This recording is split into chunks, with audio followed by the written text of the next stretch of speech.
The African continent is not only known for having beautiful landscapes, there are other interesting things in Africa you don't know about, from the language to the culture and tradition. And one of the things used in preserving the culture and tradition, the artifacts. Let's explore the ancient African artifacts. Let me give a recent 2-year-ago story before we proceed. More than a century after they were taken during the colonization of Africa, Germany is set to repatriate the renowned Benin bronzes to Nigeria in 2022.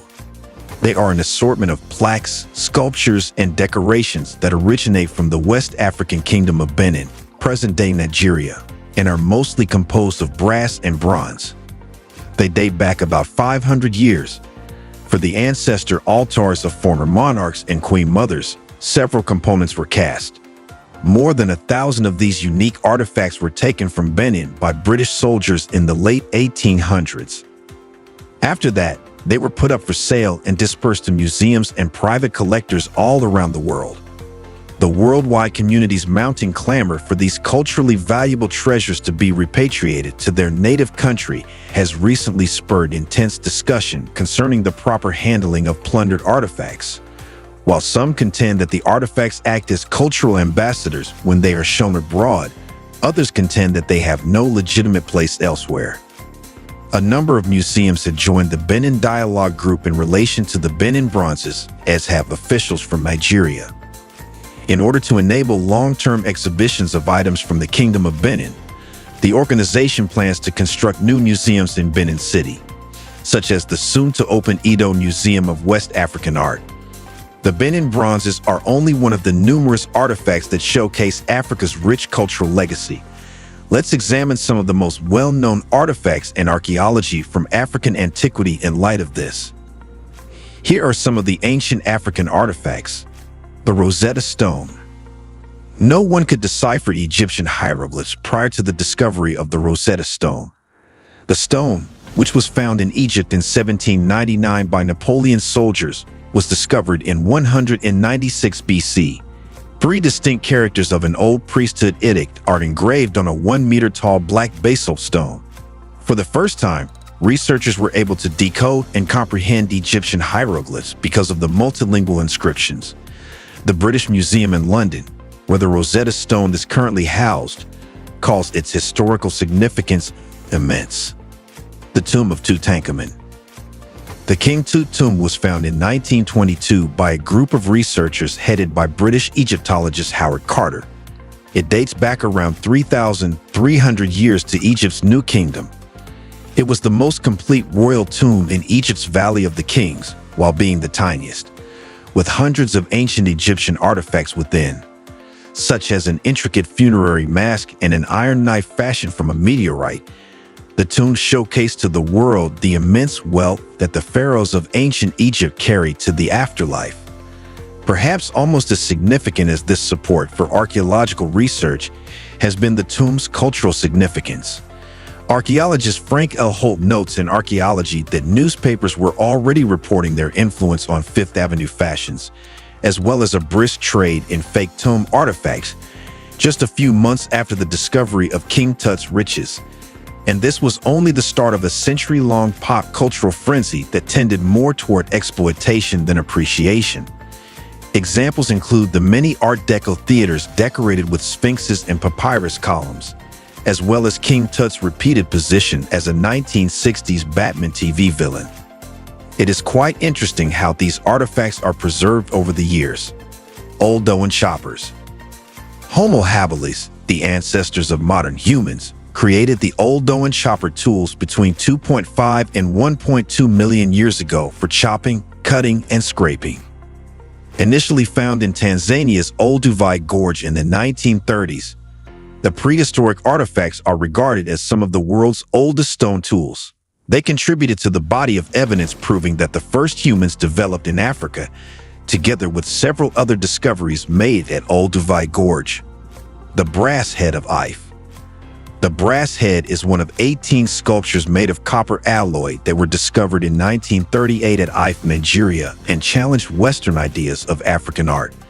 The complex and realistic characteristics of the head, which was created in the 14th or 15th century AD, stunned historians all across the world with its exceptional level of artistry.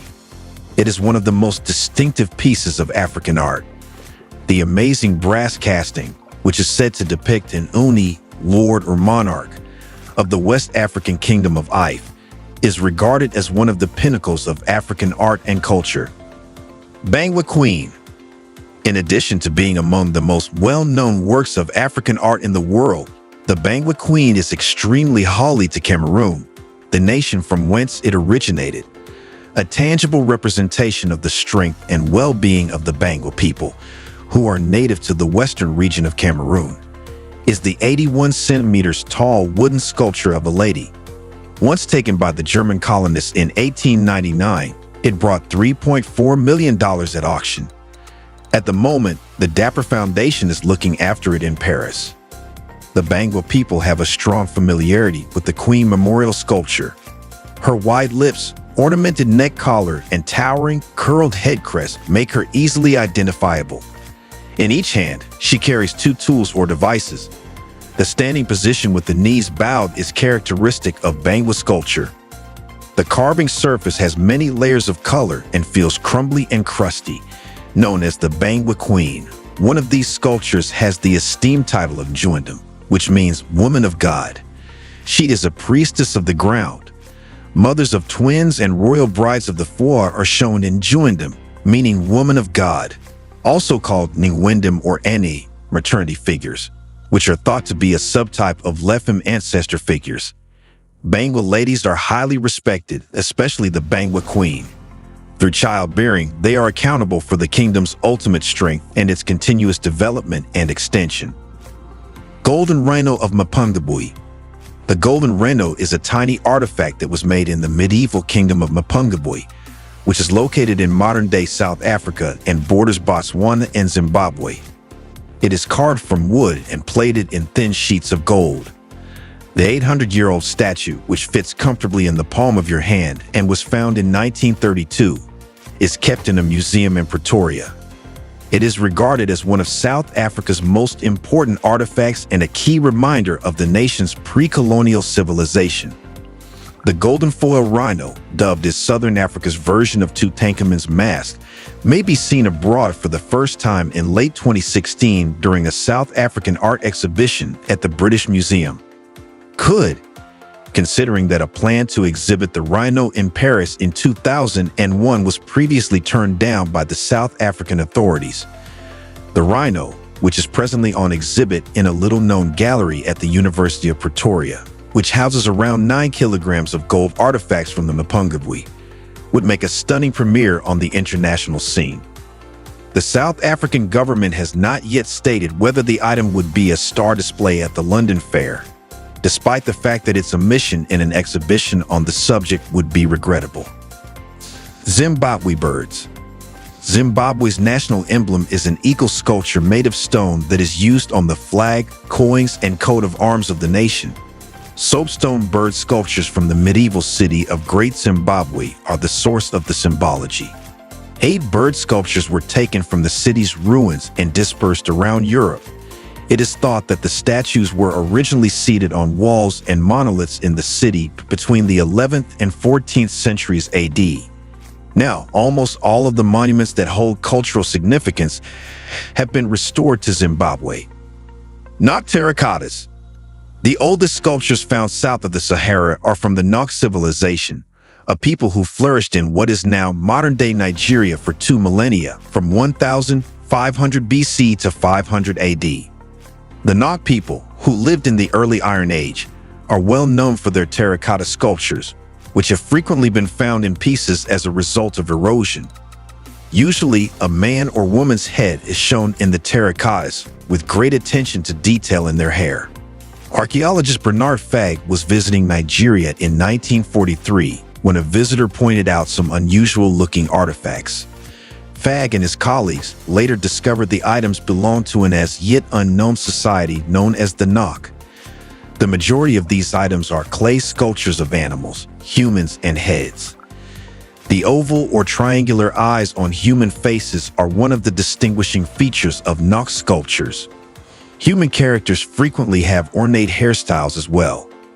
People are usually shown sitting with their hands clasped behind their knees. Before we proceed, in this modern day, we are taught art in school from the knowledge of ancient artists who were never taught by anybody. Does this validate the argument that art is spiritual? Gin figurines. The oldest city in sub-Saharan Africa, Gin was well known for its terracotta figures, which frequently included people and animals. What are your thoughts about these artifacts? Do you think it preserves African culture, or does it serve a different purpose? Let's have your thoughts in the comments, and don't forget to like and subscribe to the channel for more interesting contents like this one.